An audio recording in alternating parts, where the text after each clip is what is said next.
ಪನೀರ್ ಕಬಾಬ್ ಬಳಿಕ ಇದೀಗ ಜಿಲೇಬಿ ಮತ್ತು ಶರಬತ್ತು ಸರದಿಯಾಗಿದೆ. ಜಿಲೇಬಿ ಮತ್ತು ಶರಬತ್ತುಗಳಲ್ಲಿ ಕೃತಕ ಕಲರ್ ಮತ್ತು ಕಲುಷಿತ ನೀರು ಬಳಕೆಯಾಗ್ತಿದೆಯಂತೆ. ಇನ್ನು ಬಾಯಿ ಚಪ್ಪರಿಸಿ ತಿನ್ನುವಂತಹ ಗರಿಗರಿಯಾದ ಜಿಲೇಬಿ ಕೂಡ ಸುರಕ್ಷಿತವಾಗಿಲ್ಲ ಎನ್ನಲಾಗ್ತದೆ.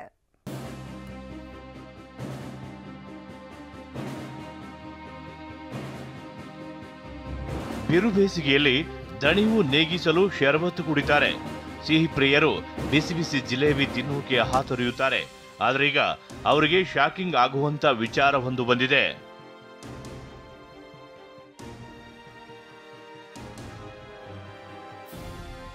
ಜಿಲೇಬಿಯಲ್ಲಿ ಕೃತಕ ಕಲರ್, ಶರಬತ್ನಲ್ಲಿ ಕಲುಷಿತ ನೀರು. ಜಿಲೇಬಿ ಶರಬತ್ ಮಾದರಿ ಸಂಗ್ರಹಕ್ಕೆ ಮುಂದಾದ ಆಹಾರ ಇಲಾಖೆ. ಹೌದು, ಬಾಯಲ್ಲಿ ನೀರೂರಿಸೋ ಜಿಲೇಬಿ ಎಷ್ಟು ಸೇಫ್ ಅನ್ನೋ ಚರ್ಚೆ ಶುರುವಾಗಿದೆ. ಜಿಲೇಬಿಗೆ ಕೃತಕ ಬಣ್ಣ ಬಳಸ್ತಿರೋದು ಆಹಾರ ಗುಣ. ಅಭಿ ಪಾರ್ಟ್ನರ್ಶಿಪ್ ಫರ್ಮ್ ಸ್ಟಾರ್ಟ್ ಮಾಡಬೇಕಾ ಅಥವಾ ಪ್ರೈವೇಟ್ ಲಿಮಿಟೆಡ್ ಕಂಪನಿ ಸ್ಟಾರ್ಟ್ ಮಾಡಬೇಕಾ? ಕನ್ಫ್ಯೂಷನ್ ಯಾಕೆ? ಒಬ್ಬ ಎಕ್ಸ್ಪರ್ಟ್ ಜೊತೆ ಮಾತಾಡು. ಎಕ್ಸ್ಪರ್ಟಾ? ಎಲ್ಲಿ? Boss Vala. B the boss. ಇಲಾಖೆ ಗಮನಕ್ಕೆ ಬಂದಿದೆ. ಇನ್ನು ಬಿಸಿಲ ಬೇಗೆಯಲ್ಲಿ ದಣಿವಾರಿಸಿಕೊಳ್ಳಲು ಶರಬತ್ತು ಕುಡಿತಾರೆ. ಇತ್ತೀಚೆಗೆ ಪ್ಯಾಕೆಟ್ ಬಾಟಲ್ಗಳಲ್ಲಿ ಶರಬತ್ತು ಮಾರಾಟ ಜೋರಾಗಿದೆ. ಆದರೆ ಈ ಶರಬತ್ತು ತಯಾರಿಕೆಗೆ ಕಲುಷಿತ ನೀರಿನ ಬಳಕೆ ಆಗ್ತಿದೆಯಂತೆ. ಸಕ್ಕರೆ ಮಿಶ್ರಿತ ನೀರನ್ನ ಮುಚ್ಚಿದ ಡಬ್ಬಿಯಲ್ಲಿ ಇಡೋದ್ರಿಂದ ನೀರು ಕಲುಷಿತವಾಗ್ತಿದೆ. ಹೀಗಾಗಿ ಜಿಲೇಬಿ ಮತ್ತು ಶರಬತ್ನ ಮೇಲೆ ಸ್ಪೆಷಲ್ ಡ್ರೈವ್ ನಡೆಸಲು ಆಹಾರ ಇಲಾಖೆ ಮುಂದಾಗಿದೆ. ಮುಂದಿನ 3 ದಿನಗಳಲ್ಲಿ ಪ್ರತಿ ಜಿಲ್ಲೆಗಳಲ್ಲಿ ತಲಾ 5 ಮಾದರಿ ಸಂಗ್ರಹ ಮಾಡಲಾಗುತ್ತೆ.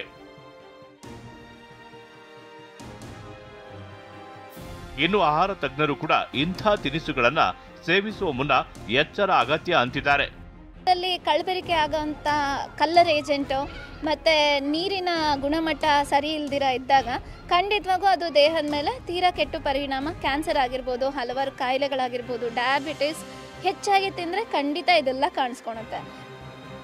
ಜಿಲೇಬಿ ಮಾರಾಟಗಾರರು ನಾವು ಯಾವುದೇ ಕೃತಕ ಕಲರ್ ಬಳಕೆ ಮಾಡಲ್ಲ, ಆಹಾರ ಇಲಾಖೆ ಬಳಿ ತರಬೇತಿ ತೆಗೆದುಕೊಂಡಿದ್ದೇವೆ ಅಂತಿದ್ದಾರೆ. ಗೌರ್ಮೆಂಟಿಂದ IFSC ಮಾರ್ಕ್ ಇರೋದು ಬಿಟ್ಟಿದ್ದಾರೆ, ಫುಡ್ ಸೇಫ್ಟಿ ಕೊಟ್ಟಿದ್ದಾರೆ, ಅದನ್ನು ಯೂಸ್ ಮಾಡಲಿ ಬಿಡಿ. ಈಗ ಆ ಥರ ಕಲ್ಲರೇ ಯೂಸ್ ಮಾಡಬಾರ್ದು. 106 ಥರ ಸ್ವೀಟ್ಗಳಿದೆ, ಎಲ್ಲ ಕ್ಯಾನ್ಸಲ್ ಮಾಡಬೇಕಾಗುತ್ತೆ.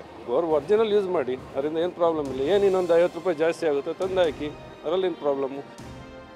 ಇಡ್ಲಿ ಕವರ್, ಗ್ರೀನ್ ಬಟಾಣಿ, ಪನ್ನೀರ್ ಸೇರಿ ಅನೇಕ ವಸ್ತುಗಳ ಬಗ್ಗೆ ಈಗಾಗಲೇ ಶಾಕಿಂಗ್ ರಿಪೋರ್ಟ್ ಬಂದಿದೆ. ಇದೀಗ ಜಿಲೇಬಿ ಮತ್ತು ಶರಬತ್ನ ಸುರಕ್ಷತೆಯ ಮಟ್ಟ ಪರೀಕ್ಷೆಗೆ ಆಹಾರ ಇಲಾಖೆ ಮುಂದಾಗಿದ್ದು, ಯಾವ ವರದಿ ಬರುತ್ತೆ ಕಾದು ನೋಡಬೇಕಿದೆ. ವಿನಯ್ ಕುಮಾರ್ ಕಾಶ್ಯಪ್ಪನವರ್, TV9 ಬೆಂಗಳೂರು.